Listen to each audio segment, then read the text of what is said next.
It was the talk of the town for generations, passed down like a haunting bedtime story, the Enigmatic Passage. A hidden, ancient tunnel buried beneath the old part of town, only visible under a blood moon. Legend had it, those who entered the passage never returned the same, if they returned at all. Michael had heard the rumors his whole life. As a skeptic, he scoffed at the superstitions and ghost stories. But when he found an old, yellowed map of the passage in his grandfather's attic, his curiosity got the better of him. One misty autumn night, when the moon hung low and blood-red in the sky, Michael made his way to the forgotten part of town. The passage entrance, hidden behind a cluster of decaying buildings, was barely visible, just a crack in the earth. With a flashlight in hand and nerves on edge, he squeezed through the gap. The air inside was thick, heavy with the scent of damp earth and rot. The walls were jagged and ancient, carved out of stone long forgotten by time. As Michael ventured deeper, the sound of his footsteps echoed unnaturally, as if the passage itself was alive. The tunnel twisted and turned, and soon, the narrow path began to slope downward. Michael's heart pounded in his chest, his flashlight flickering. The walls seemed to move, shadows shifting and darting out of the corners of his vision. Suddenly, a cold wind blew through the tunnel, extinguishing his light. He fumbled with the flashlight, panic rising, when he heard it, a faint whisper. At first, he thought it was the wind, but then it came again, clearer this time. "Turn back." Michael froze, his breath catching in his throat. The voice was low, almost pleading, but he couldn't tell where it was coming from. With shaking hands, he managed to get his flashlight working again, its beam cutting through the oppressive darkness. The passage had changed. What was once a narrow tunnel now opened into a vast underground chamber. The walls were covered in strange, unearthly symbols that pulsed with a dim, sickly green light.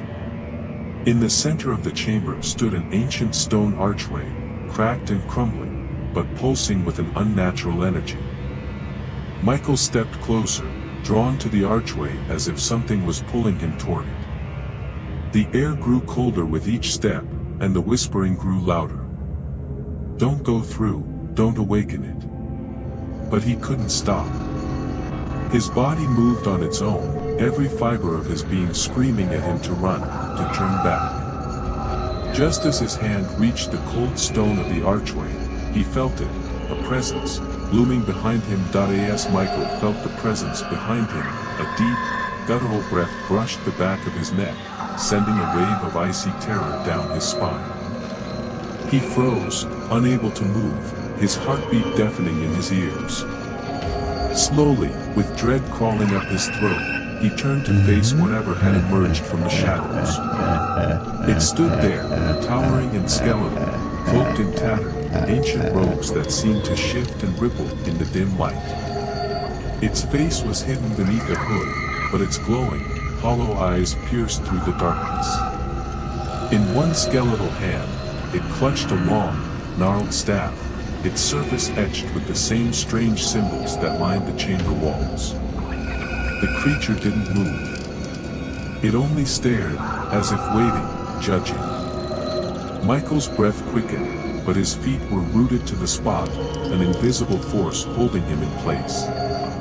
He tried to speak, to reason with the figure, but no sound escaped his lips. The creature raised a bony finger, pointing toward the archway. A deep, echoing voice filled the chamber, not from the creature's mouth, but from the very walls themselves. "You have trespassed on sacred ground. Awoken what should have remained forgotten." The symbols on the walls began to glow brighter, pulsing with an eerie light that seemed to sync with the rapid beating of Michael's heart. His mind screamed at him to flee, but something in the creature's presence held him captive.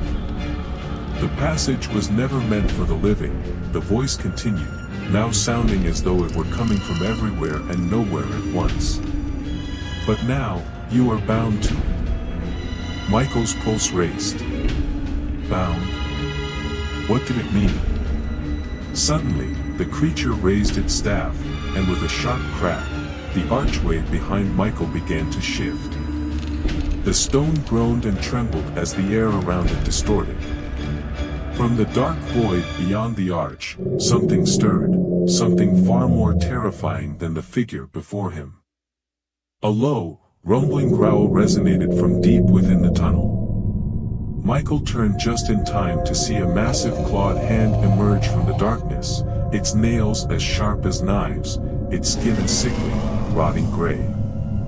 The hand clawed at the earth, dragging itself out of the void, followed by a monstrous figure that defied all logic and reason. Its body was a grotesque amalgamation of twisted flesh, its face a writhing mass of mouths and eyes, each one staring hungrily at Michael. It let out a soul-piercing screech, its many mouths gnashing and snapping in ravenous fury. Michael's paralysis broke, and pure adrenaline surged through him. He turned to run, but the creature from the void was faster, lunging forward with terrifying speed. Its claws scraped the ground, barely missing him as he stumbled back toward the entrance. "You cannot escape," the voice boomed, but Michael didn't stop. He sprinted toward the passage he had entered, the path now narrow and suffocating. The creature's growls grew louder behind him, its monstrous limbs scraping the walls, tearing through the stone as it gave chase. Michael's lungs burned, his legs felt heavy, but the thought of the creature catching him spurred him forward. He could see the faint light of the entrance ahead. He was almost there. Just as he reached the narrow crack through which he had entered, a sharp pain exploded through his leg. The creature's claw had grazed him, dragging its jagged nails through his skin. He screamed in agony, collapsing to the ground just inches from the exit. Desperation took over. With every ounce of strength he had left, Michael crawled through the crack, the creature's deafening roar shaking the earth behind him. As he tumbled out into the cold night air, the blood-red moon above him, the passage sealed itself with a thunderous crash, leaving the creature trapped within. Gasping for breath, Michael lay there, his leg bleeding and his body trembling. He had escaped, but barely. As he glanced back at the sealed passage, his heart sank. The whispers hadn't stopped. "You may have left the passage, but it has not left you." From the shadows around him, eyes glowed in the darkness, dozens of them. The same hollow eyes he had seen in the creature. He was no longer alone. The passage had claimed him.